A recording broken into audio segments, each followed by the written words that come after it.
بسم اللہ الرحمن الرحیم الحمد للہ رب العالمین وبہ نستعین وصلی اللہ وسلم علی سید الانبیاء والمرسلین وعلی آلہ واصحابہ اجمعین ومن تبعہم بإحسان الی یوم الدین، اما بعد۔ اللہ سبحانہ و تعالیٰ کی توفیق اور اس کے فضل و کرم سے انشاءاللہ آج کی اس نشست میں اور بہت ممکن ہے آنے والی ایک نشست یا اگر ضرورت پڑ جائے تو آنے والی 2 نشستوں میں اس موضوع سے متعلق ہم تفصیلی گفتگو کریں گے انشاءاللہ۔ ایک بات دھیان دیں، میں جن حضرات کو اپنا مخاطب سمجھتا ہوں وہ لوگ ہیں جو شرعی علم کو تفصیل سے اور اس کی جزئیات سمیت دلائل کی روشنی میں سمجھنا چاہتے ہیں، تو اس لیے ہم اس کو 10 منٹ میں بھی بالکل مجمل گفتگو کر کے ختم کر سکتے ہیں، لیکن بحیثیت طالب علم بصیرت کی روشنی میں ہم اس کو مفصل بھی پڑھیں، اس لیے کہ اللہ سبحانہ و تعالیٰ نے ہم پر ایسی ذمہ داری رکھے ہیں،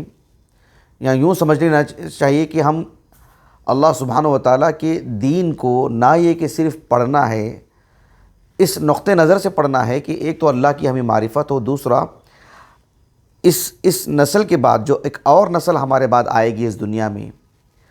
اس نسل کو اللہ کا دین جس ڈھنگ سے اللہ سبحانہ و تعالیٰ نے جس طرز پر نازل فرمائے ہیں، اس امانت کو آنے والی نسل کو ہم دے کر کے جائیں، تو یہ ایک بڑی ذمہ داری بنتی ہے۔ خیر، یہ تو ایک ہلکی پھلکی بات تھی، میں اپنے موضوع کا آغاز کرتا ہوں۔ ہمارا جو موضوع ہے وہ یہ ہے کہ حروف مقطعات، اس کا ایک تعارف۔ حروف مقطعات ہم بچپن سے پڑھتے آ رہے ہیں، بلکہ ہماری تعلیم کا جو آغاز عام طور پر نورانی قاعدے سے ہوتا ہے، تو اس میں حروف مقطعات پر مستقل ایک تیسرا سبق ہے، اور ہم کو وہ یاد کرایا جاتا ہے، ہم اس کو پڑھتے ہیں۔ قرآن مجید کی صورتوں کو ہم پڑھتے ہیں، یاد کرتے ہیں، اس میں حروف مقطعات متعدد صورتوں کے اوائل میں اللہ سبحانہ و تعالیٰ نے ذکر فرمائے ہیں، اور پھر جہاں تک مسئلہ تفسیر کا ہے، اس کا معنی کا ہے، تو اس سلسلے میں بس ایک بات کہہ کر کے ہم آگے نکل جاتے ہیں کہ جو ہے اس کا کوئی معنی نہیں ہے، بس حروف ہیں، بس تلاوت کی حد تک، قرات کی حد تک اس پر اکتفا کرنا چاہیے اور آگے بڑھ جانا چاہیے۔ اور ایک طرف یہ دیکھتے ہیں کہ حروف مقطعات پر مستقل ایک معانی کی دنیا ہمیں نظر آتی ہے۔ ہم بحیثیت ایک مسلمان، بحیثیت اہل السنہ والجماعہ کے ایک فرد، اس سلسلے میں کیا تفصیلی معنی ہے اس کا، اس سے متعارف ہمیں ہونا چاہیے۔ اسی سے متعلق یہ نشستیں منعقد کی جا رہی ہیں۔ اس سلسلے میں آج کا جو درس ہے وہ اس موضوع کو، یا اس موضوع سے ملتی جلتی جو باتیں ہوتی ہیں، ان سارے موضوعات کو سمجھنے کے لیے آج کا درس بہت اہم ہے۔ یعنی حروف مقطعات ہو یا حروف مقطعات جیسے دیگر جو چیزیں ہوتی ہیں شریعت میں، ان سارے مسائل کو سمجھنے کے لیے آج کا جو درس ہوگا ہمارا، وہ بے حد معاون ہے اور بہت اہم ہے، ایک مقدمے کی حیثیت رکھتی ہے یہ نشست۔ بات یہ ہے کہ حروف مقطعات جیسے الف لام میم، کاف ہا یا عین صاد، حا میم عین سین قاف صاد نون، یہ جو حروف مقطعات ہیں، یہ قرآن مجید کو اللہ سبحانہ و تعالیٰ نے جو 2 حصوں میں تقسیم کیا ہے، ایک ہے المحکم، ایک ہے المتشابہ۔ تو یہ جو حروف مقطعات ہیں، یہ کیا محکم میں شمار ہوں گے یا متشابہ میں شمار ہوں گے؟ اگر محکم میں ہیں تو گویا کہ ان کا معنی واضح ہے، اگر متشابہ ہیں تب کیا بات ہوگی؟ متشابہ ہونے کی وجہ سے کیا اس کا معنی غیر معروف ہے، اس کا معنی مجہول ہے، یا اس کا معنی محدد ہے، معین ہے، معروف ہے، شریعت میں بتایا گیا ہے، یا اس کا معنی ہم یہ کہیں گے کہ یہ صرف اللہ کے علم میں ہے؟ یا تو حروف مقطعات محکم میں ہونا چاہیے، تو پھر بات واضح ہے کہ اس کا معنی واضح ہے، لیکن ہم کہتے ہیں کہ متشابہ میں ہیں، تو نتیجہ کیا ہوگا؟ کیا ان آیتوں کا متشابہ کہلانا یہ نتیجہ نکلے گا کہ اس کا معنی غیر معروف ہے، مجہول ہے، سوائے اللہ کی کوئی نہیں جانتے، یا اللہ سبحانہ و تعالیٰ اہل علم کو اس کا معنی عطا فرماتے ہیں؟ کیا گنجائش ہے اس کی؟ تحدید ہو سکتا ہے اس کا معنی شرعی اعتبار سے، یا بس ہم یہ کہہ دیں کہ اس کا معنی صرف اللہ کے علاوہ کسی کو نہیں معلوم ہے؟ کیا ہوگا نتیجہ اگر متشابہ میں ہو تو؟ یہی چیز ہے جو اہل علم کے مابین ہم دیکھتے ہیں کہ حروف مقطعات کو لے کر کے جو معانی ہمارے سامنے بتائے جاتے ہیں، یا یوں کہہ لیجئے کہ جو موقف اہل علم نے اختیار کیا ہے، وہ موقف اختیار کرنے میں جو ہمیں بات سمجھ میں آتی ہے کہ کچھ اہل علم یہ کہتے ہیں کہ نہیں، اس کا معنی سوائے اللہ کی کوئی نہیں جانتے، یا جو اہل علم کہتے ہیں کہ اس کا معنی معلوم کیا جا سکتا ہے۔ تو اس اختلاف کا سبب الخلاف جسے ہم کہتے ہیں، اس اختلاف کا سبب کیا ہے؟ سبب یہی ہے کہ ان آیات کو جو حروف مقطعات ہیں اسے ہم محکم میں شمار کریں گے یا متشابہ میں شمار کریں گے۔ اگر متشابہ میں بھی شمار کر لیں تو پھر نتیجہ کیا نکلے گا کہ کیا اس کا معنی محدد ہوگا، اس کی تحدید ہو سکتی ہے، معنی بیان کیا جا سکتا ہے، یا متشابہ کہلانے کا مطلب ہی یہ ہوتا ہے کہ اس کا معنی ہم کو نہیں معلوم ہے، سوائے اللہ کے کوئی نہیں جانتے؟ کیا نتیجہ نکلے گا اس کا؟ یہ ایک نقطہ نظر ہے۔ اسی وجہ سے حروف مقطعات سے متعلق ہم اہل علم کی طرف سے متعدد اقوال ہم پاتے ہیں، لیکن بحیثیت ہم طالب علم اس بات کی کوشش کریں، اس بات کی کھوج میں رہیں کہ اقرب الی السنہ کیا موقف ہے، ہم اس کو اختیار کریں باذن اللہ تعالی۔ یہ کچھ تمہیدی باتیں تھیں۔ دیکھیے، قرآن مجید کو اللہ سبحانہ و تعالیٰ نے المحکم المتشابہ ان دو حصوں میں اللہ نے خود تقسیم فرمایا ہے، لیکن المحکم المتشابہ کو اللہ سبحانہ و تعالیٰ نے جو دو حصوں میں تقسیم کیا ہے تو اس میں تھوڑی سی تفصیل ہے، اسے میں آپ کو پہلے سمجھا دیتا ہوں۔ شیخ محمد ابن صالح ابن عثیمین رحمہ اللہ کی جو یعنی اصول تفسیر پر جو مختصر سا رسالہ ہے، جو درس نظامی میں داخل نصاب بھی ہے، ہمارے جامعہ محمدیہ میں پڑھایا جاتا ہے، دیگر مدارس سے متعلق میں زیادہ خبیر نہیں ہوں کہ جو ہے کس کس مدرسے میں پڑھایا جاتا ہے، سلفی مدارس جو ہیں کیا ان سب میں پڑھایا جاتا ہے، یا جو ہے اس سے متعلق کوئی بدیل کتاب بھی وہاں ہے، یہ میرے علم میں نہیں ہے، ہمارے جامعہ میں تو یہ داخل نصاب ہے۔ تو اس میں ایک مبحث ہے مستقل، المتشابہ المحکم والمتشابہ، یعنی قرآن سے متعلق قرآن محکم اور متشابہ ہے، مستقل ایک درس ہے، اس کو میں آپ کے سامنے ہلکے پھلکے انداز میں سمجھانے کی کوشش کرتا ہوں۔ اس موضوع کو جو جتنا بہتر سمجھے گا انشاءاللہ تعالی،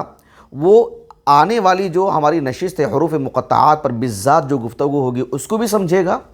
اور اس سے ملتی جلتی جتنی بھی مباحث ہیں شرعی اعتبار سے سبھی مباحث کو بھی وہ بہتر سمجھے گا انشاءاللہ۔ دیکھیے، قرآن مجید کو اللہ رب العالمین نے جو المحکم بتایا ہے یا المتشابہ بتایا ہے، اس سے متعلق کچھ تفصیل ہے۔ کس طرح کی تفصیل ہے؟ وہ یہ ہے کہ قرآن مجید کل کا کل کلام، قرآن مجید کل کی کل کتاب محکم ہے، اور بالکل اسی طرح سے قرآن مجید کل کی کل کتاب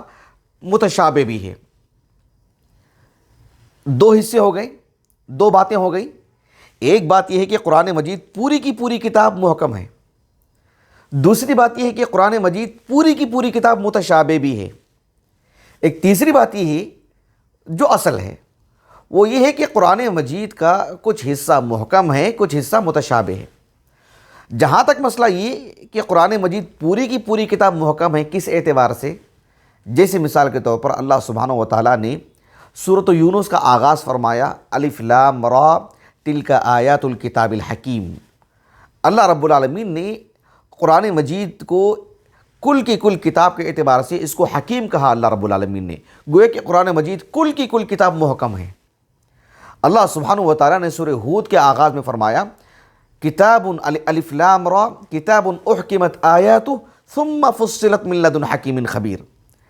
اللہ رب العالمین نے احکمت کہہ کر کے قرآن مجید کو جو کل کی کل کتاب ہے، اللہ سبحانہ و تعالیٰ نے اسے محکم قرار دیا۔ تو گویا کہ قرآن مجید اللہ سبحانہ و تعالیٰ کا کلام، پوری کتاب، پورا کلام شروع سے لے کر آخر تک محکم ہے۔ اللہ تعالیٰ نے سورۃ الزخرف کے آغاز میں بیان فرمایا کہ یعنی وَإِنَّهُ لَعَلِيٌّ حَكِيمٌ، اللہ سبحانہ و تعالیٰ نے قرآن مجید کو لعلی حکیم کہا کہ ایک تو قرآن مجید بلند و بالا ہے، ملائے اعلیٰ میں اس کا ایک بڑا مقام ہے، اور اللہ سبحانہ و تعالیٰ نے قرآن مجید کو حکیم یعنی حکمت والی کتاب قرار دیا۔ یہ جو آیات ہیں یا ان جیسی قرآن مجید کی جو آیات ہیں، اس کا معنی یہ ہے کہ قرآن مجید کل کی کل کتاب محکم کتاب ہے۔ کیا مطلب ہے؟ یعنی اس کی جو ترتیب ہے، اس میں جو معنی ہے، بلاغت و فصاحت و بلاغت کے اعتبار سے، الفاظ کے اختیار کے اعتبار سے، اس کی ترتیب کے اعتبار سے، اور اس کے اندر جو معنویت ہے، اس میں صرف عدل ہی عدل ہے، اور اس میں کسی پر جور اور زبردستی نہیں ہے، ظلم نہیں ہے، اور پھر اللہ سبحانہ و تعالیٰ نے اس میں ہر طرح کی عمدگی اس میں رکھی ہے۔ قرآن مجید اس معنی میں پوری کی پوری کتاب محکم ہے، یعنی اس کا کوئی کلمہ، اس کا کوئی حرف ایسا نہیں ہے جو قرآن مجید کے محکم ہونے سے خارج ہو جائے۔ اس میں اس کے علاوہ کوئی چیز نہیں ہے۔ قرآن مجید کل کی کل محکم کتاب ہے۔ ایک بات ہو گئی، قرآن مجید کل کی کل کتاب متشابہ بھی ہے۔ وہ کس اعتبار سے؟ اللہ سبحانہ و تعالیٰ نے سورۃ الزمر میں دیکھیے، سورۃ الزمر کی بالکل وسط میں اللہ تعالیٰ نے کہا اللہ نزل احسن الحدیث کتابا متشابہا مثانی تقشعر منہ جلود الذین یخشون ربہم۔ کتابا متشابہا کہا۔ اس آیت کریمہ میں اللہ سبحانہ و تعالیٰ نے قرآن مجید کو جو کل کی کل کتاب ہے، مکمل کلام سورۃ الفاتحہ سے لے کر کے سورۃ الناس تک، اس پورے کلام کو، کل کتاب کو اللہ رب العالمین نے متشابہا کہا۔ یعنی گویا کہ قرآن مجید متشابہ بھی ہے، مکمل کتاب۔ یعنی آپ سمجھ لیجئے کہ قرآن تو اللہ سبحانہ و تعالیٰ نے قرآن مجید کو بحیثیت اللہ کا کلام کل کی کل کتاب کو متشابہ بھی کہا ہے۔ متشابہ کا کیا معنی؟ یعنی قرآن مجید شروع سے لے کر آخر تک اس کی کوئی بات ایسی نہیں ہے جو قرآن مجید کی کوئی آیت قرآن مجید کی کسی اور آیت کے معارض ہو، متضاد ہو، ٹکراؤ ہو، اس میں تعارض ہی نہیں ہے، بلکہ اللہ سبحانہ و تعالیٰ کا کلام آپس میں ایک دوسرے سے تشابہ ہے، ایک دوسرے کی تقویت پہنچاتی ہے وہ چیز۔ اللہ تعالیٰ نے سورۃ النساء میں جیسے کہانی افلا یتدبرون القرآن ولو کان من عند غیر اللہ لوجدوا فیہ اختلافا کثیرا۔ اس معنی میں قرآن مجید کل کی کل کتاب متشابہ ہے، یہ ایک الگ ہی بات ہے۔ قرآن مجید کل کی کل کتاب، جیسے ہم کہتے ہیں کہ قرآن مجید کی یعنی قرآن مجید فرقان ہے، تو کیا اس کا کچھ حصہ فرقان ہے کیا؟ قرآن مجید ذکر ہے، اس کا کچھ حصہ ذکر ہے کیا؟ قرآن مجید کو اللہ سبحانہ و تعالیٰ نے متعدد ناموں سے جو موسوم فرمائے ہیں اللہ رب العالمین نے، تو وہ نام سورۃ الفاتحہ سے لے کر کے سورۃ الناس یعنی سبھی آیتوں کو اپنی شمولیت میں لے لیتا ہے نا وہ نام۔ اسی طرح سے قرآن مجید محکم ہے، ہاں کل کی کل کتاب۔ اس اعتبار سے ہم نے بتا دیا آپ کو قرآن مجید متشابہ ہے، ہاں کل کی کل کتاب، اس اعتبار سے کہ اس کی ایک بات دوسری بات کی مشابہ ہے، تقویت ہی پہنچتی ہے اس سے۔ انبیاء کے قصے کو لے لیجئے آپ، ایک سے زائد مرتبہ اللہ بیان فرماتے ہیں، ایک سے دو تین اللہ سبحانہ و تعالیٰ انبیاء کے قصے ایک صورت میں بیان کر دیتے ہیں، ایک سے زائد انبیاء کی۔ کسی قصے میں جو بات ہوتی ہے، جو نتیجہ نکلتا ہے، جو پیغام ہوتا ہے، وہ دوسرے سورے سے دوسرے واقعے سے پیغام سے جو ہے، نتیجے سے جو ہے معارض نہیں ہوتا ہے، متضاد نہیں ہوتا ہے۔ اللہ سبحانہ و تعالیٰ نے قرآن مجید میں جتنی بھی باتیں کہی ہیں، کوئی بات کسی بات کی معارض نہیں ہے، تضاد نہیں ہے۔ اس اعتبار سے قرآن مجید مکمل کتاب متشابہ ہے۔ تو یہ ایک پہلو ہے۔ ایک تیسری بات جو ہے وہ اصل کے اعتبار سے ہے، وہ یہ ہے کہ قرآن مجید کا کچھ حصہ محکم ہے اور کچھ حصہ متشابہ ہے۔ یہ اصل بات ہے جو سمجھنے کی ضرورت ہے۔ اللہ سبحانہ و تعالیٰ نے سورۃ آل عمران کے بالکل آغاز میں بیان فرمایا هو الذي انزل عليك الكتاب هو الذي انزل عليك الكتاب منه آيات محكمات واخر متشابهات فاما الذين في قلوبهم زيغ فيتبعون ما تشابه منه ابتغاء الفتنة وما يعلم تأويله الا الله والراسخون في العلم يقولون آمنا به كل من عند ربنا وما يذكر الا اولو الالباب۔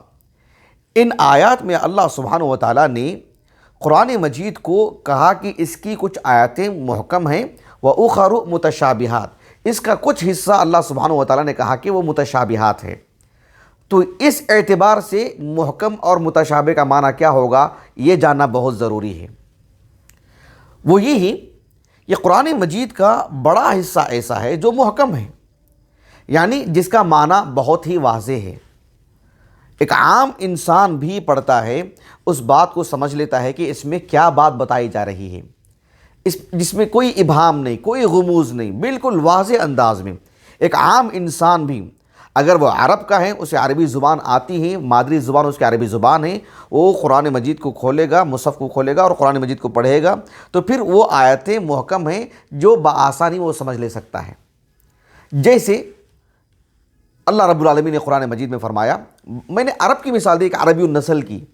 غیر مسلم کو بھی لے لیجیے، قرآن مجید جتنی زبانوں میں مترجم ہوا ہے، وہ اگر قرآن مجید کوئی یہاں ہماری اپنی کنڑی زبان میں پڑھتا ہے، تمل میں پڑھتا ہے،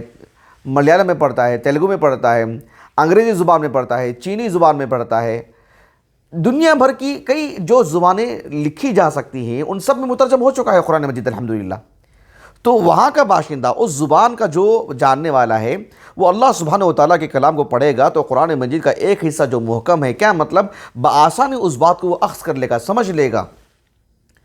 مثال کے طور پر اللہ رب العالمین نے سورۃ الحجرات میں بیان فرمایا، یا ایھا الناس انا خلقناکم من ذکر وانثی وجعلناکم شعوبا وقبائل لتعارفوا ان اکرمکم عند اللہ اتقاکم ان اللہ علیم خبیر۔ اللہ نے انسانوں کو ایک مرد اور عورت سے جو پیدا فرمایا، اور اللہ سبحانہ و تعالیٰ نے انسانوں کو جو قبائل میں اور پھر جو ہے خاندانوں میں جو تقسیم کر کے رکھے ہیں، پھر ان سب میں اللہ سبحانہ و تعالیٰ کے ہاں مقام کس کا بڑا ہے، کون جو ہے محترم ہے، مکرم ہے اللہ کے ہاں، وہ تقوی کی بنیاد پر ہے۔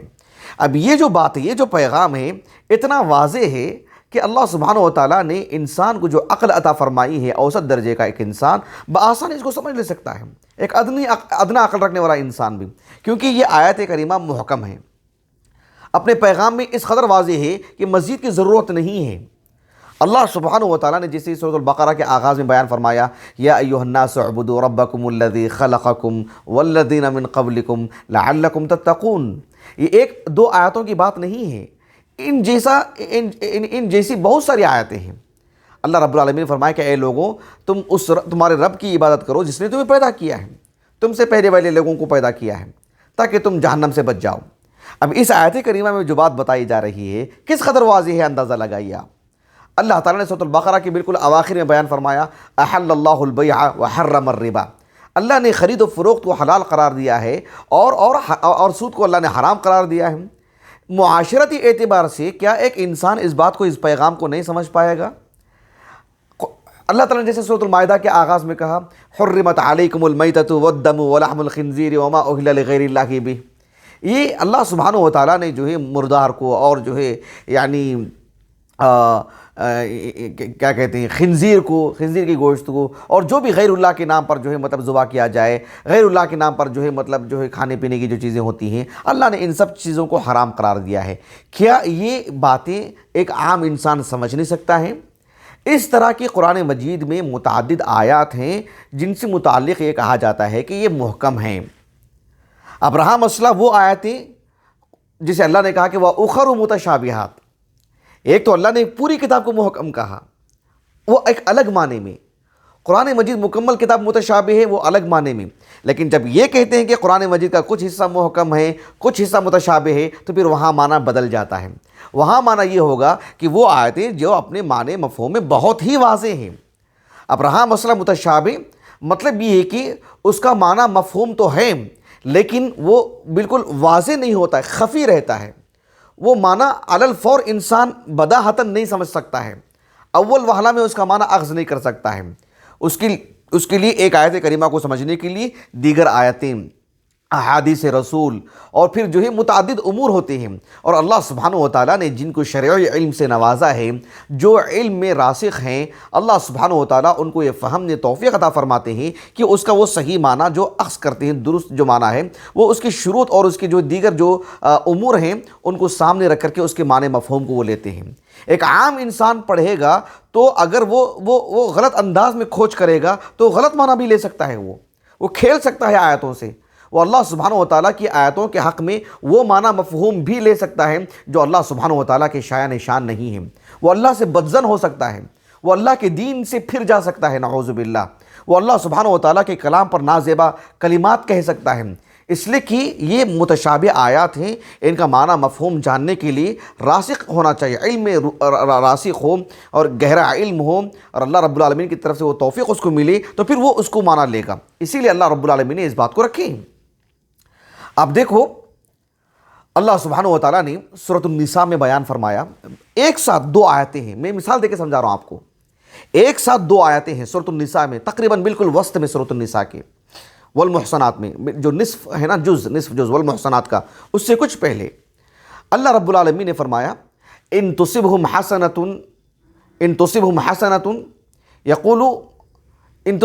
یقولوا ھذا من عند اللہ وَإِن تُصِبْهُمْ سَيِّئَةٌ يَقُولُ هَذَا مِنْ عِنْدِكَ قُلْ كُلٌّ مِّنْ عِنْدِ اللَّهِ فَمَا لِهَٰؤُلَاءِ الْقَوْمِ لَا يَكَادُونَ يَفْقَهُونَ حَدِيثًا۔ اللہ رب العالمین نے ان منافقین سے متعلق کہا کہ ان کو جب کوئی بھلائی پہنچتی ہے، انسانی اعتبار سے، جو بدنی اعتبار سے صحت کا معاملہ ہو، جان بچنے کا معاملہ ہو، یا مال کا حصول ہو، یا کوئی بھی جو دنیاوی اعتبار سے انسان کو جو نعمت ملتی ہے، کوئی بھی جو بھلائی ملتی ہے انسان کو، ان تصبہم حسنہ یقولوا ھذہ من عند اللہ، یعنی یہ منافقین یہ سمجھتے ہیں کہ جب کوئی اچھائی پہنچتی ہے، بھلائی پہنچتی ہے تو سمجھتے ہیں کہ یہ اللہ کی طرف سے ہے۔ وَإِن تُصِبْهُمْ سَيِّئَةٌ، اگر ان منافقین کو، ان لوگوں کو کبھی کوئی نقصان پہنچ جاتا ہے، اللہ کے دین کو جڑنے کی وجہ سے بطور آزمائش کبھی نقصان پہنچتا ہے، تو یہ کیا کرتے ہیں کہ یقولوا ھذا من عندک، اللہ کے رسول سے کہتے ہیں کہ تو تمہاری طرف سے ہوا ہے یہ۔ اللہ نے کہا کہ قل کل من عند اللہ، چاہے ان کو بھلائی پہنچتی ہو، چاہے انہیں کوئی کسی آزمائش سے دوچار ہونا پڑے، کوئی مشکل کا سامنا کرنا پڑے، کسی برائی جو ان کو جو نقصان پہنچاتی ہے، ہر دو اعتبار سے معاملہ کیا ہوتا ہے، یہ اللہ سبحانہ وتعالیٰ کی طرف سے ہے۔ فما لہؤلاء القوم لا یکادون یفقہون حدیثا، اللہ سبحانہ وتعالیٰ کی تقدیر پر، اللہ رب العالمین کے امور اور اس کی تدبیر پر ان کی چونکہ نظر نہیں ہوتی ہے، اس کا علم ان کو نہیں ہوتا ہے، اللہ سبحانہ وتعالیٰ کی شرعی اعتبار سے شرعی علم ان کے پاس نہیں ہوتا ہے، فقہ ان کے پاس نہیں ہوتی ہے، تو اسی وجہ سے یہ اس طرح کی باتیں کرتے ہیں۔ اس کے بعد والی آیتیں دیکھو، اللہ رب العالمین نے فرمایا کہ ما اصابک من حسنۃ فمن اللہ وما اصابک من سیئۃ فمن نفسک وارسلناک للناس رسولا۔ دوسری آیت کریمہ میں وہی بات اللہ نے کہی، ما اصابک من حسنۃ فمن اللہ، آپ کو جو بھلائی پہنچتی ہے وہ اللہ کی طرف سے پہنچتی ہے، وما اصابک من سیئۃ فمن نفسک، اور آپ کو جو برائی پہنچتی ہے، آپ کو جو نقصان پہنچتا ہے وہ آپ کے اپنے نفس سے ہوتی ہے۔ وہ چیز جو بات ابھی منافقین نے کہی، اللہ نے انہیں یعنی سرزنش کی، اللہ نے ان کی ڈانٹا، اللہ نے ان کو، اور اللہ رب العالمین نے جو ہے ایک طرح سے ان کی جو بے اعتنائی رہی ہے شرعی علم سے متعلق، کہا کہ یہ اللہ کے دین کو سمجھتے ہی نہیں ہے، سب کی سب چیزیں اللہ کی طرف سے ہوتی ہیں، قل کل من عند اللہ۔ وہی بات دوسری آیت کریمہ میں علی الفور اللہ نے وہی بات کہی ہے کہ ما اصابک من حسنۃ فمن اللہ وما اصابک من سیئۃ فمن نفسک، وہی بات اللہ نے کہی ہے۔ اب یہ جو آیتیں ہیں، یہ آیتیں متشابہات میں شمار ہوتے ہیں، مطلب کیا ہے، اس کا معنی بداہتاً ایک عام انسان کو واضح نہیں ہوتی ہیں، اللہ نے ایسا رکھا ہے معاملہ، کیوں رکھا ہے میں آگے بتاؤں آپ کو انشاءاللہ، لیکن پہلے یہ سمجھ لیں کہ یہ آیت کریمہ متشابہ ہیں۔ اب اس کا معنی مفہوم کیا ہے؟ اس کا معنی مفہوم اہل علم یہ بتاتے ہیں کہ پہلی والی آیت کریمہ میں اللہ سبحانہ وتعالیٰ کی تقدیر سے متعلق بات ہے کہ اس عمل کو جب اللہ رب العالمین کی تقدیر کے حصے سے جوڑ کر کے اگر ہم سمجھتے ہیں تو ہر چیز اللہ سبحانہ وتعالیٰ کی طرف سے، خیر ہو کہ شر ہو،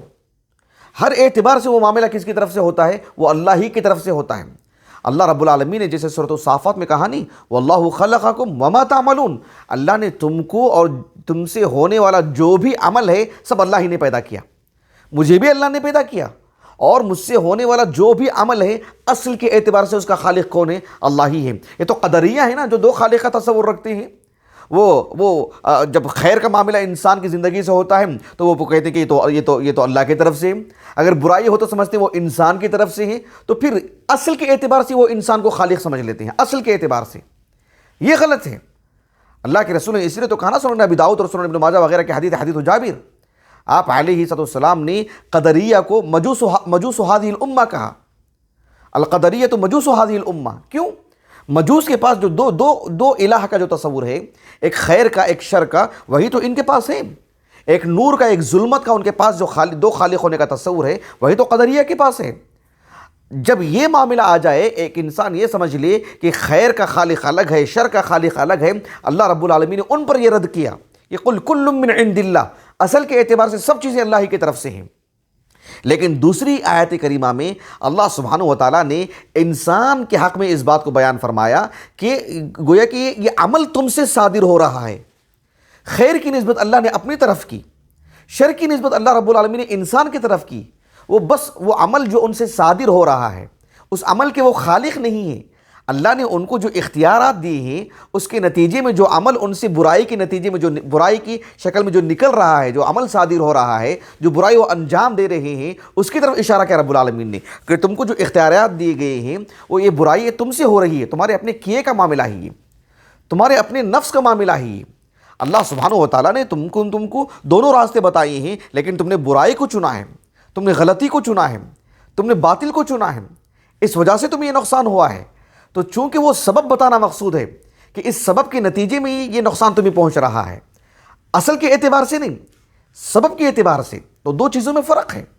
یہاں خالق کا معاملہ ہے، بحیثیت خالق اللہ رب العالمین نے دونوں چیزیں اللہ ہی کی طرف سے، قل کل من عند اللہ، اور دوسری آیت کریمہ میں اللہ سبحانہ وتعالیٰ نے بس انسان کے اختیارات کے نتیجے میں انسان کو اللہ نے جو دونوں چیزیں عطا فرمائی ہیں، اس اعتبار سے جو اس سے عمل جو صادر ہوتا ہے اس کی نسبت اللہ نے کی کہ تم سے یہ چیز ہو رہی ہے، تمہاری اپنی کرتوت کا یہ نتیجہ ہے۔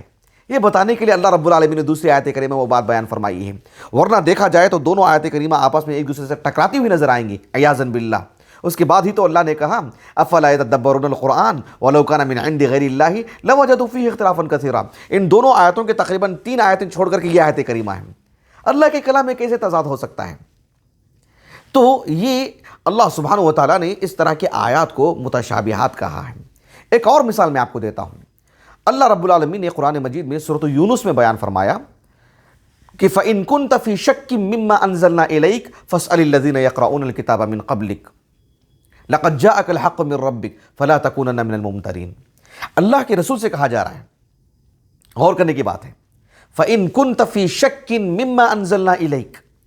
ہم آپ کی طرف جو قرآن نازل کر رہے ہیں، اگر آپ کو اس اللہ سبحانہ وتعالیٰ کی طرف سے جو قرآن نازل کیا جا رہا ہے، اگر آپ شک میں ہیں، اللہ کے رسول سے کہا جا رہا ہے اگر آپ کو شک ہے تو آپ اہل کتاب سے جا کر کے پوچھیں۔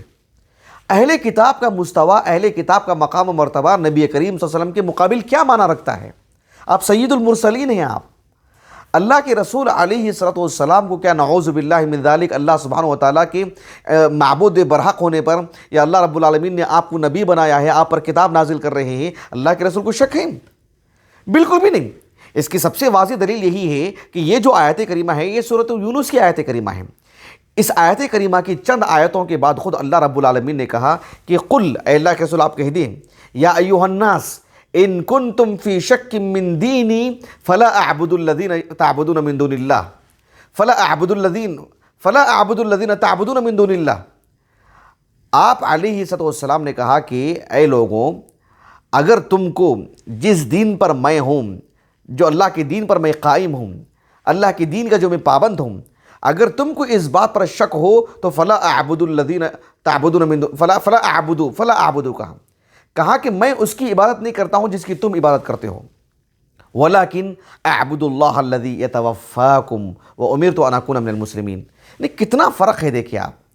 اس آیت کریمہ میں اللہ کے رسول کی نسبت جو شک کا جو لفظ استعمال کیا گیا ہے، اس کے معنی مفہوم کو اول وہلہ میں ایک آدمی جس کو عربی زبان تو آتی ہو یا نہیں آتی ہے، ترجمے کی روشنی میں پڑھے گا تو کیا سمجھے گا کہ اللہ کے رسول کو شک ہے۔ اللہ کے رسول کو شک تھا، جبکہ اللہ کے رسول علیہ السلام کی بابت چند آیتوں کے بعد ہی کہہ دیا گیا کہ ان کنتم فی شک من دینی، یعنی جس دین پر میں قائم ہوں، جو کہ دین اسلام ہے، جو کہ حق ہے، سچ ہے، اور یہی حق ہے، میں اس پر قائم ہوں۔ اگر آپ کو شک ہو تو فلا اعبد الذین تعبدون من دون اللہ، یہ آیت کریمہ ہے، فلا اعبد الذین تعبدون من دون اللہ، اللہ سبحانہ و تعالیٰ کے علاوہ جس کی تم عبادت کرتے ہو میں اس کی عبادت نہیں کروں گا۔ مطلب کیا؟ میں یقین پر ہوں، تم شک پر ہو تو میرا معاملہ ایسا نہیں ہے، میں یقین پر قائم ہوں۔ تو اللہ کے رسول کو شک نہیں ہے، کہا کہ تم کو شک ہے تو پھر بات سن لیں، سمجھ لیں، کیوں؟ میں شک پر نہیں ہوں، میں یقین پر ہوں۔ تو اللہ کے رسول علیہ السلام سے متعلق اس آیت کریمہ کی اختتام میں جو بات کہی گئی ہے کہ فَلَا تَكُونَنَّ مِنَ الْمُمْتَرِينَ، کہ آپ اللہ سبحانہ و تعالیٰ کی شریعت سے متعلق جو لوگ شک میں مبتلا ہیں، جو لوگ جھگڑا کرتے ہیں، یا جو لوگ جو ہے اللہ رب العالمین کی شریعت کا علم آنے کے باوجود بھی یعنی مطلب جھگڑالو ہیں یا اس کے شک میں مبتلا ہیں، آپ ان جیسے لوگوں میں سے مت ہو جائیے۔ اللہ کے رسول کو یہ جو نصیحت کی جا رہی ہے، کیا معنی ہے اس کا؟ اس کا معنی مفہوم یہ نہیں ہے کہ اللہ کے رسول واقعتاً اس میں ہیں، اس میں مبتلا ہیں عیاذاً باللہ، یا وہ چیز آپ پر طاری ہو چکی ہے، یہ معنی نہیں ہے اس کا۔ اس کا مفہوم یہ ہوتا ہے کہ آپ نہیں ہیں اور آگے بھی نہ رہیں، یہ معنی ہے اس کا۔ اللہ کے رسول علیہ السلام نے کہا قُلْ إِنْ كَانَ لِلرَّحْمَنِ وَلَدٌ فَأَنَا أَوَّلُ الْعَابِدِينَ، سورۃ الزخرف کی آیت کریمہ ہے، اگر رحمان کے لیے لڑکا ہے، رحمان کے لیے اولاد ہے، رحمان کے لیے ابن ہے، اگر ایسا واقعتاً ہو جائے تو پھر اس صورت میں سب سے پہلے اس بات کو قبول کرنے والا میں ہو جاؤں گا۔ تو اس کا مطلب یہی ہے کہ اللہ سبحانہ و تعالیٰ کے لیے ولد کا ہونا جائز ہے۔ وَمَا يَنبَغِي لِلرَّحْمَنِ أَن يَتَّخِذَ وَلَدًا، یہ سورۃ مریم کے اواخر کی آیت ہے۔ تو اللہ سبحانہ و تعالیٰ کے لیے اولاد کیسے ہو سکتی ہے؟ مطلب یہ ہے کہ اگر تمہارے دل و دماغ میں یہ بات ہو اور وہ واقعتاً اگر اللہ کو یہ منظور ہو تو پھر ایسی صورت میں اس نقطۂ نظر کو بھی قبول کرنے والا سب سے پہلے میں ہی ہوتا، یہ معنی اس کا۔ اس قبیل کی قرآن مجید میں متعدد آیات ہیں۔ اللہ سبحانہ و تعالیٰ کے لیے قرآن مجید میں یدن کا لفظ ہے، یعنی بل یداہ مبسوطتان، سورۃ المائدہ میں اللہ رب العالمین کے دو ہاتھ ہیں۔ کیسے ہیں یہ ہمیں نہیں بات بتائی گئی ہے، یہ اللہ سبحانہ و تعالیٰ کے شان شان۔ لیکن دیکھیے ان آیتوں میں الجھن پیدا کی گئی، ان آیتوں سے متعلق لے کر کے یعنی اللہ رب العالمین کو منزہ کرنے کے نام پر ہی صحیح غلط عقیدہ پیش کیا گیا، تعطیل ہوئی اللہ رب العالمین کی صفات کی۔ اللہ سبحانہ و تعالیٰ نے قرآن مجید میں دیگر مقامات پر بیان فرمایا، جیسے سورۃ الشورى کے آغاز میں کہ لیس کمثلہ شیء وہو السمیع البصیر، اللہ نے دونوں چیزیں بیان فرما دی ہیں۔ اللہ سبحانہ و تعالیٰ سے مشابہ کوئی مخلوق نہیں ہے۔ اب دیکھیں ایک جانور ہے، ایک جو ہے مطلب بندر کو لے لیجئے، ایک کتے کو لے لیجئے، دوسرے بلی کو لے لیجئے، اس کا ہاتھ نہیں ہے، اس کو پیر نہیں ہے۔ اب مجھے بحیثیت انسان ہاتھ اور پیر نہیں، اب یہی کہیں گے کہ جو ہے مطلب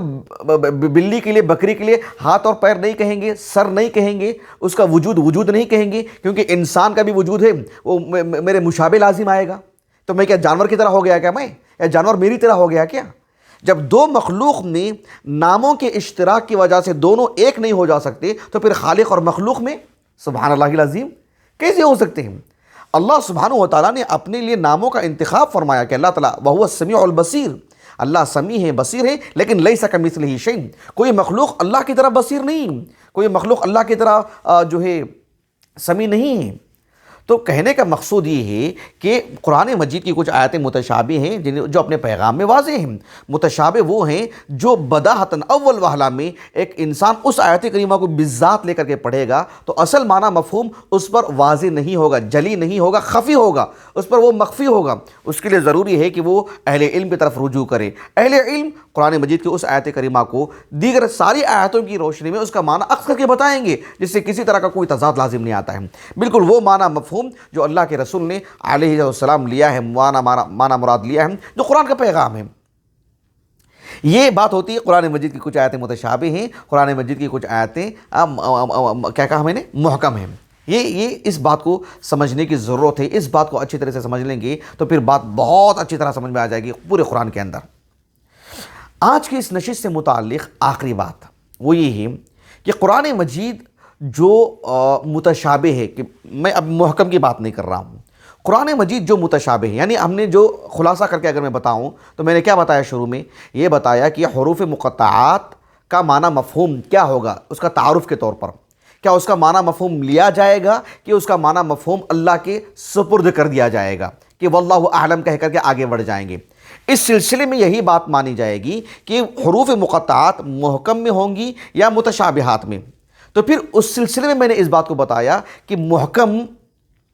جب ہم کہتے ہیں تو اس کے دو معنی، ایک معنی یہ ہے کہ کل قرآن مجید محکم ہے، متشابہ بھی کہتے ہیں تب بھی اس کے دو معنی، ایک ہے کہ قرآن مجید کل کی کل کتاب متشابہ،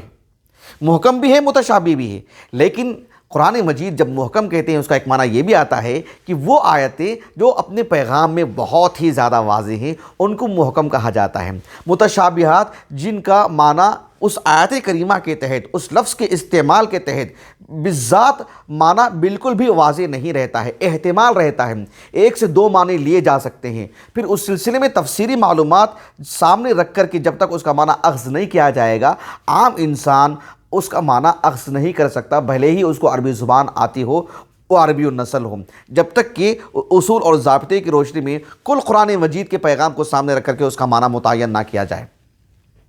یہ جو ہے مطلب متشابہ کی بات آتی ہے۔ ایسے میں کچھ مثالیں میں نے آپ کے سامنے رکھی۔ اب میں آپ کو صرف متشابہات سے متعلق بتاتا ہوں، وہ یہ قرآن مجید میں جو اللہ نے کہا کہ وَأُخَرُ مُتَشَابِهَاتِ کہ قرآن مجید کے کچھ حصے متشابہات ہیں، ہاں وہ بھی دو طرح کی ہیں، ایک یہ کہ جو متشابہات ہیں اور حقیقی، یہ حقیقی اردو کا حقیقی کیا نہیں بتا رہا ہوں، ایک فنی اور اصطلاحی طور پر کہ وہ آیتیں متشابہات میں سے ہیں اور حقیقی اعتبار سے، یعنی حقیقت میں ہم اس معنی کا ادراک نہیں کر سکتے، اس کا معنی ہم معلوم نہیں کر سکتے۔ معنی سے مراد اس کی جو جزئیات ہیں، اس کی جو تفصیلات ہیں۔ مثال کے طور پر اللہ سبحانہ و تعالیٰ کے اسماء حسنہ اور اس کے صفات علیہ ہیں، اس کا معنی مفہوم ہمیں اچھی طرح واضح ہے، بتایا گیا ہے۔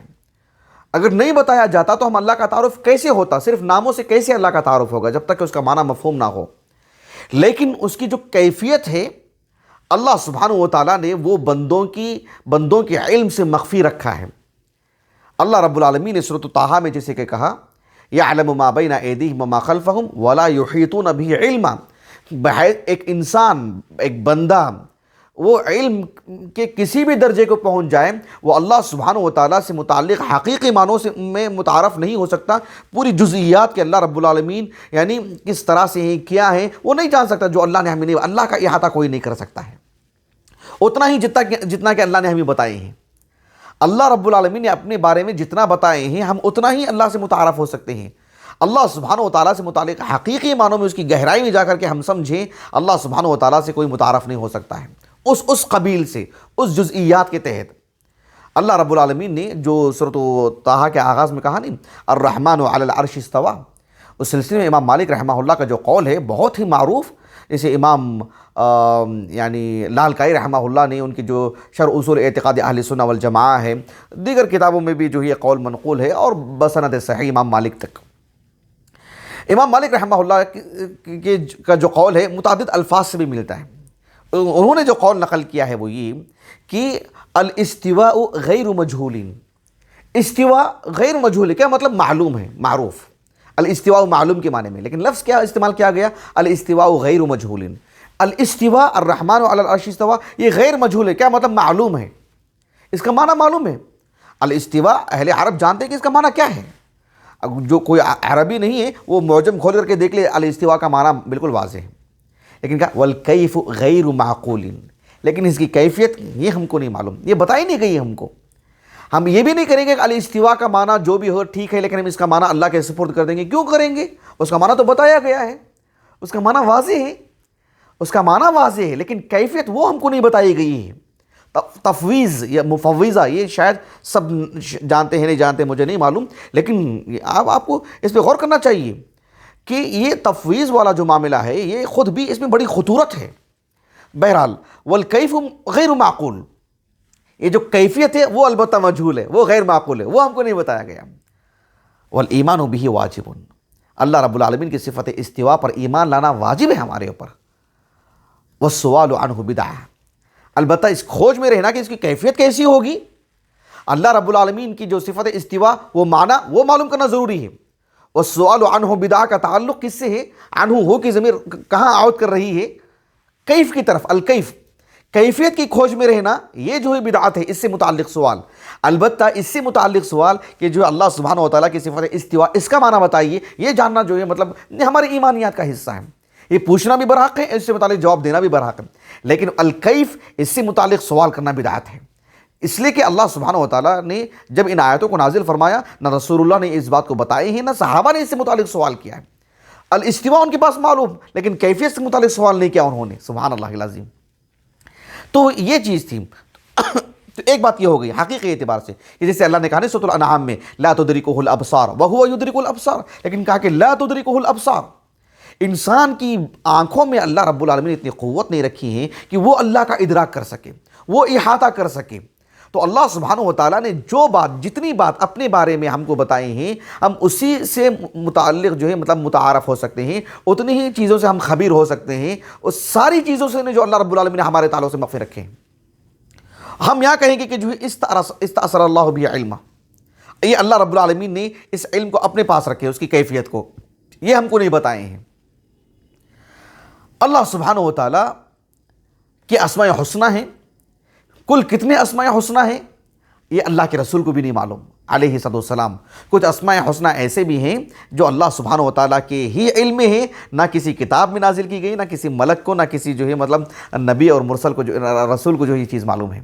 تو یہ چیزیں جو اللہ سبحانہ و تعالیٰ نے متشابہات میں رکھے ہیں، جس کا معنی ہم کو مطلب سرے سے کچھ تو معلوم ہی نہیں، علم ہی نہیں ہے، ہم کو علم ہی نہیں دیا گیا ہے۔ کچھ تو الفاظ بتائے گئے ہیں، اس کا معنی معلوم ہے، لیکن کیفیت اللہ سبحانہ و تعالیٰ نے یہ مخفی رکھے ہیں، اس سے کوئی بھی متعارف نہیں ہو سکتا ہے۔ والکیف غیر معقول۔ متشابہات کی ایک قسم وہ ہے جس کو ہم کہتے ہیں کہ نسبی طور پر، مطلب کیا ہے کہ متشابہات قرآن مجید کا ایک بڑا حصہ وہ ہے جو میں نے ابھی اتنی تفصیل سے کہا ہے کہ ظاہراً اس کا معنی مفہوم جلدی سے نہیں معلوم ہوتا ہے، جب تک کہ دیگر آیاتوں کی روشنی میں، احادیث رسول کی روشنی میں، اور جو ہے مطلب جو شروط ہیں قرآن مجید کو سمجھنے سے متعلق جو اصول اور ضوابط ہیں، اس کی روشنی میں ہی اس کا معنی جو ہے معلوم کیا جائے گا۔ تو متشابہات کی یہ ایک اور قسم ہے۔ البتہ یہ کہنا کہ جو ہے متشابہات جتنی بھی آیات ہیں اس کا معنی مفہوم بالکل بھی نہیں معلوم ہوتا ہے، یہ قطعاً غلط موقف ہے۔ یہ اگر میں اس میں تھوڑی سی مطلب کیا کہتے ہیں تیزی دکھا رہا ہوں تو میں اس کو ان الفاظ میں بھی کہہ سکتا ہوں کہ یہ مرجوح موقف ہے۔ یہ زیادہ بہتر رہے گا اگر میں ایسا کہوں کہ ایک مرجوح موقف ہے، کیونکہ کچھ اصحاب علم نے اس موقف کو اختیار کیے ہیں۔ اس اعتبار سے یہ مرجوح موقف ہے، یہ اختیار کرنا کہ جو متشابہات ہیں ان کا معنی سرے سے معلوم ہی نہیں ہے، ان کی تفسیری طور پر جو ہے ان کی کوئی بات اس سے متعلق نہیں کہی جائے گی، ایسا نہیں ہے۔ دیکھو میں ایک حوالہ دے دیتا ہوں چونکہ وقت کافی ہو جا رہا ہے۔ شیخ الاسلام ابن تیمیہ رحمہ اللہ کا یہ جو مجموع الفتاویٰ ہے، یہ جلد نمبر 17 اور صفحہ نمبر 406، جو طلبۃ العلم ہیں وہ ضرور مراجعہ کریں، جزاہ اللہ خیراً۔ ابن تیمیہ رحمہ اللہ نے اس قدر تفصیل سے لکھا کہ آپ نے دونوں موقف بیان کیے کہ جو یہ کہتے ہیں کہ متشابہات کا معنی سوائے اللہ کے کوئی نہیں جانتا، آپ نے اس موقف کو مرجوح قرار دیا، اور اس موقف کی تائید میں جو دلائل ہمیں ملتے ہیں ان کی اسانید پر آپ نے گفتگو کی، اور اس کے مقابل کہ اللہ سبحانہ و تعالیٰ نے جو قرآن مجید میں محکم آیتوں کے ساتھ متشابہات جو نازل فرمائے ہیں اس کا معنی معلوم ہو سکتا ہے۔ اللہ نے کہا کہ وَأَمَّا الَّذِينَ فِي قُلُوبِهِمْ زَيْغٌ فَيَتَّبِعُونَ مَا تَشَابَهَ مِنْهُ ابْتِغَاءَ الْفِتْنَةِ وَابْتِغَاءَ تَأْوِيلِهِ وَمَا يَعْلَمُ تَأْوِيلَهُ إِلَّا اللَّهُ وَالرَّاسِخُونَ فِي الْعِلْمِ۔ لیکن جو واو ہے، واو کیا وہ یعنی مطلب وہاں سے جو مطلب جملہ وہ مستأنفہ ہے، الواو جو مستأنفہ ہے، مبتدا ہے، وہاں سے آغاز ہوگا، یا وہ عاطفہ ہے کہ وہ اللہ سبحانہ و تعالیٰ جانتے ہیں، اور بندوں میں سے وہ جو الراسخون فی العلم ہیں وہ جانتے ہیں، یعنی اللہ نے ان کو وہ چیز عطا فرمائی ہے۔ اور دلائل کی روشنی میں یہی موقف زیادہ درست ہے۔ انشاءاللہ میں آنے والے ہفتے میں کچھ گفتگو اس پر کروں گا اور اصل موضوع میں داخل ہو جاؤں گا انشاءاللہ۔ تو شیخ الاسلام ابن تیمیہ رحمہ اللہ نے اس موقف کو راجح قرار دیا ہے اور مدلل بیان کیا ہے کہ قرآن مجید کا کوئی حصہ ایسا نہیں ہے، کوئی آیت کریمہ، کوئی جملہ، کوئی کلمہ ایسا نہیں ہے جس سے متعلق گفتگو نہ کی جائے اصول اور ضابطے کی روشنی میں، یعنی اصول کی روشنی میں۔ ایسے نہیں کہ مطلب اندھا دھند کچھ بھی بول دیا جائے، کچھ بھی معنی اخذ کر لیا جائے، یا علی الاقل لغت کے بلبوتے پر کوئی معنی بتا دیا جائے، نہیں، بالکل جس طرح سے آپ ذالک الکتاب لا ریب فیہ ھدی للمتقین کی تفسیر کرتے ہیں، ویسے الف لام میم کی جو تفسیر ہے، تو قرآن مجید کل کا کل حصہ مفسر ہے، مبین ہے۔ اللہ سبحانہ و تعالیٰ نے اس کو واضح کر کے رکھا ہے، اس لیے کہ اللہ تعالیٰ نے کہا کہ ھذا بیان للناس وہدی ورحمۃ وموعظۃ للمتقین، ھذا بیان کہا اللہ رب العالمین نے۔ قرآن مجید بیان ہے تو کل کا کل حصہ اس کا بیان ہے۔ ونزلنا علیک، یہ سورۃ آل عمران کی آیت کریمہ ہے۔ سورۃ النحل کے اواخر میں اللہ نے کہا ونزلنا علیک الکتاب تبیانا لکل شیء، اللہ سبحانہ و تعالیٰ نے قرآن مجید کو تبیان کہا، تو اس کا کوئی حصہ ایسا نہیں ہے کہ جو غیر معلوم ہو، غیر معروف ہو، غیر معقول ہو۔ اللہ سبحانہ و تعالیٰ نے قرآن مجید کو بیان کہا ہے، مبین کہا ہے۔ یا ایھا الناس قد جاءکم برہان من ربکم وانزلنا الیکم نورا مبینا، سورہ نساء کے اواخر میں اللہ رب العالمین نے کہا۔ تو قرآن مجید کو اللہ نے مبین کہا ہے، یہ بیان ہے یہ، تو اس کے شروع سے لے کر آخر تک کوئی حصہ ایسا نہیں ہے جو لفظ بیان سے خارج ہو جائے۔ یہ موقف جو ہے راجح موقف ہے۔ دیکھیے امام نووی رحمہ اللہ نے صحیح مسلم کی جو کتاب العلم ہے نا، کتاب العلم کہ بالکل جو پہلا باب ہے، باب تو آپ نے قائم کیا ہے، دیگر اصحاب علم نے بھی قائم کی ہیں باب، لیکن امام نووی نے جو باب قائم کیا ہے، باب قائم جو کیا ہے آپ نے دلچسپ ہے۔ آپ نے کہا کہ باب النہی عن اتباع متشابہ القرآن والتحذیر من متبعیہ والنہی عن الاختلاف فی القرآن، اور جو حدیث عائشہ ہے جو کہ متفق علیہ حدیث ہے، حدیث عائشہ صحیح مسلم میں بھی موجود ہے، جس میں اللہ کے رسول نے اس آیت کریمہ کی تلاوت فرمائی، هو الذی انزل علیک الکتاب منہ آیات محکمات ہن ام الکتاب واخر متشابہات۔ اس آیت کریمہ کے اختتام میں اللہ کے رسول نے کہا صلی اللہ علیہ وسلم، اذا رأیتم الذین یتبعون ما تشابہ منہ فاولئک الذین سمی اللہ فاحذروہم۔ امام نووی رحمہ اللہ نے اس سے متعلق بہت سارے باتیں لکھی، دونوں موقف بیان کیے۔ امام نووی نے آخر میں کہا کہ والراسخون فی العلم یقولون آمنا بہ، کہا کہ دونوں قول ہیں، وکل واحد من القول محتمل واختارہ طوائف، کہ دونوں قول بیان کیے گئے ہیں اور اصحاب علم کی دونوں جماعتیں دونوں موقف کو اختیار کیے ہوئے ہیں۔ کہا کہ والاصح الاول، پہلا موقف درست ہے، زیادہ صحیح ہے۔ کون سا؟ وہ یہ کہ جو قرآن مجید کا کوئی حصہ ایسا نہیں ہے جو یہ متشابہ کہہ کر کے یہ نتیجہ نکالا جائے کہ اس کا معنی نہیں بیان کیا جائے گا، ایسا نہیں ہے۔ کہا کہ وَأَنَّ الرَّاسِخِينَ يَعْلَمُونَهُ لِأَنَّهُ يَبْعُدُ أَن يُخَاطَبَ اللَّهُ عِبَادَهُ بِمَا لَا سَبِيلَ لِأَحَدٍ مِّنَ الْخَلْقِ إِلَىٰ مَعْرِفَتِهِمْ، اس لیے کہ یہ ناممکن ہے کہ اللہ رب العالمین قرآن مجید کو جو بندوں کے نام دیا ہے، اللہ کے رسول پر اتارا ہے کہ پوری دنیا کے لیے قرآن مجید ہے، اور اس کا ایک حصہ ایسا ہے کہ جس کا معنی مفہوم نہیں معلوم ہے، کوئی معلوم نہیں کر سکتا ہے۔ یہ ناممکن سی بات ہے کہ اللہ کسی سے خطاب کر رہے ہیں اور کہہ رہے ہیں کہ اس کا معنی تو جو بندوں کو نہیں معلوم ہو سکتا ہے۔ ایسا اللہ سبحانہ و تعالیٰ نے قرآن مجید میں ایسی کوئی بات نازل نہیں کی ہے۔ اس کے بعد کہا وَقَدِ اتَّفَقَ أَصْحَابُنَا وَغَيْرُهُم مِّنَ الْمُحَقِّقِينَ عَلَىٰ أَنَّهُ يَسْتَحِيلُ أَن يَتَكَلَّمَ اللَّهُ تَعَالَىٰ بِمَا لَا يُفِيدُ واللہ اعلم۔ امام نووی رحمہ اللہ نے آخر میں یہی بات کہی کہ جو ہے بہرحال اللہ سبحانہ و تعالیٰ نے قرآن مجید میں جو بھی آیت نازل کی ہیں، حالانکہ دیکھو یہ جو حروف مقطعات ہیں، الف لام میم، الف لام را، ہا، جتنے بھی حامیم وغیرہ، یہ تو مستقل ایک آیت کریمہ شمار کیا بعض اہل علم نے۔ حامیم، عین، سین، قاف، بعض اہل علم خاص کر علماء کوفہ نے اس کو 2 آیتیں شمار کی ہیں۔ تو کیا قرآن مجید کی یہ ساری آیتیں اس قبیل کی ہوں گی کہ جس کا معنی نہیں ہے، جس کی وضاحت نہیں ہے؟ صرف یہی کہا جائے گا کہ جو ہے مطلب ان حروف کو پڑھ کر کے آگے نکل جائیں، ان کا کوئی معنی نہیں ہے؟ یا دیکھیں ایک طرف یہ موقف اور ایک طرف اس کے 50 معنی نکالے جا رہے ہیں۔ ایسے میں درست موقف کیا ہے جو وہ معلوم کرنے کی ضرورت ہے۔ انشاءاللہ میں سمجھتا ہوں یہ کچھ تمہیدی باتیں تھیں ہمارے درس سے متعلق۔ آنے والے درس میں باذن اللہ تعالی اس سے جڑا ایک حصہ بالکل نہایت اختصار سے کر کے میں بالذات اصل موضوع کو آپ کے سامنے رکھوں گا انشاءاللہ۔ اللہ تعالیٰ سے دعا ہے کہ اللہ تعالیٰ ہماری اس نشست کو ہمارے اساتذہ، ہمارے والدین، ہمارے کل معاونین، ہمارے مشاہدین، ہمارے اہل خانہ کے لیے ذخیرہ آخرت بنائیں، اور اللہ تعالیٰ نے جو کتاب ہمارے لیے نازل فرمائی ہے اس کتاب کو یعنی سنجیدگی سے، شعور سے، یکسوئی سے جو ہے یعنی اللہ تعالیٰ سمجھنے کی قوت عطا فرمائیں، ہماری طبیعت میں اللہ تعالیٰ ٹھہراؤ عطا فرمائیں، اللہ ہمیں موفق بنائیں، اور جو ہے اللہ تعالیٰ جو ہے ہمارے شیخ محترم شیخ عنایت الرحمن عمری مدنی حفظہ اللہ جن کا جو ہے مطلب اس باب میں ہمارے لیے تعاون ہے کہ جو ہے ایک میدان باذن اللہ تعالیٰ آپ نے فراہم کیا تاکہ اللہ کے دین کو ہم پہنچائیں۔ اللہ تعالیٰ کہنے اور سننے والوں کو اپنی رحمت اپنے رحمتوں کی جو وسعت ہے اللہ تعالیٰ اس میں ہمیں ڈھانپ لے، اور ہمارے معاون عمرو بن الیاس کو اللہ جزائے خیر دے، انہوں نے ریکارڈنگ سے متعلق ہمارا تعاون کیا۔ سبحانک اللہم و بحمدک، اشہد ان لا الہ الا انت، استغفرک و اتوب الیک۔